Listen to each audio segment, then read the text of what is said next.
টাঙ্গাইলের বংশাই নদীর তীরে শ্রাবণের শেষ দিনগুলোতে বসে লোকজ ঐতিহ্যের ব্যতিক্রমী আয়োজন শাওনা ডালা উৎসব।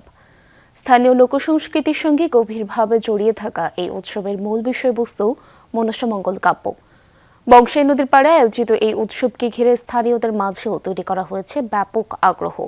লোকগান, পালাগান ও ঐতিহ্যবাহী পরিবেশনার মধ্য দিয়ে উৎসবটি হয়ে উঠেছে গ্রামীণ সংস্কৃতির এক মিলন মেলা। টাঙ্গাইল থেকে সহকর্মী শামীম আল মামুনের পাঠানো ছবিতে থাকছে উৎসবের খণ্ডচিত্র।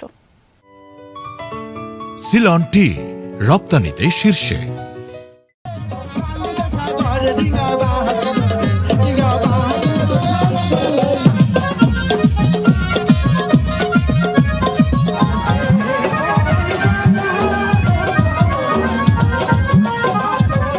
একটা রিচুয়াল যেটা যুগ যুগ ধরে আমাদের নদীমাতৃক দেশে প্রত্যেকটা নদীতেই হয়ে আসছে। সাপ যাতে মানুষকে না কামড়ে দেয় এর জন্য মূলত তারা এই রীতিনীতিগুলো পালন করে থাকে।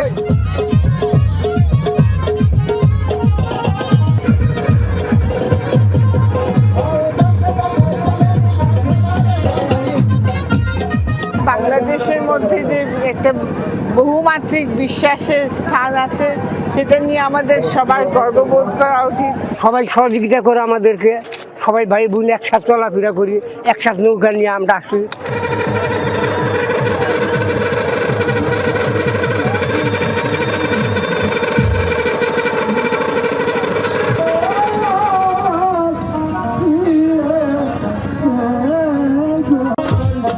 সম্প্রীতির দেশ যদি গড়তে হয় তাহলে এই ঐতিহ্যগুলোকে আমাদেরকে রক্ষা করতে হবে।